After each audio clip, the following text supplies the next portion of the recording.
reigning European champions, backed by everyone to win this entire tournament. And right now, sitting on exactly 1 point, same as everybody else in their group. This is the match that decides everything. Either Spain's tournament gets back on track tonight, or it spirals into genuine danger. Here's the scene. June 21st, 2026, Mercedes-Benz Stadium, Atlanta. Group H, Match Day 2, Spain against Saudi Arabia.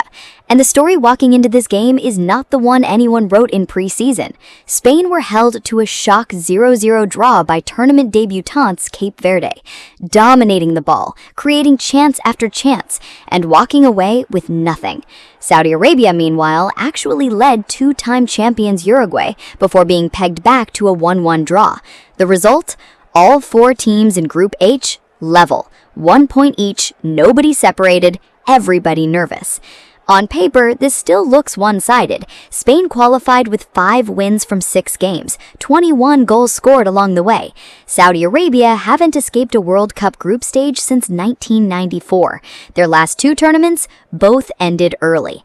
And the head-to-head tells the same story. 3 meetings, all friendlies, Spain won every single one. But here's the twist nobody's talking about.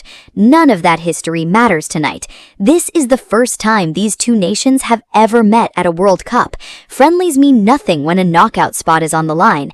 And Saudi Arabia have already proven this tournament that they don't fold under pressure. They led a 2-time World Cup winning nation in their opener and only gave it up late.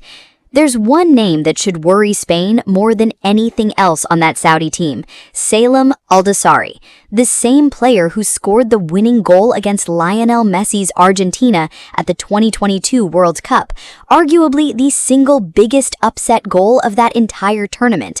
He's their captain, he's their counterattacking weapon, and counterattacks are exactly the kind of thing that punishes a team that dominates the ball but can't finish, which is precisely what just happened to Spain. And that's the real story here. Spain's problem isn't Saudi Arabia. It's already sitting inside their own squad. They had the ball. They had the chances. They still walked away from their opener with 0 goals. 0.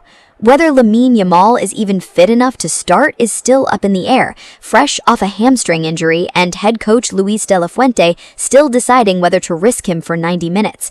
This fits a pattern we're already seeing across this entire World Cup.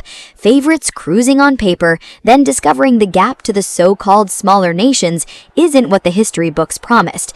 Cape Verde already proved that against Spain. Now Saudi Arabia have the structure, the discipline, and a proven match winner ready to prove it again. Let me be fair for 1 second. Spain are still the better side by almost every measure on this pitch. Rodri controlling the midfield, Nico Williams stretching the play, Michael Oyarzabal leading the line. That's serious quality even without Yamal at full fitness. If Spain simply convert the chances they're already creating, this could be over by halftime.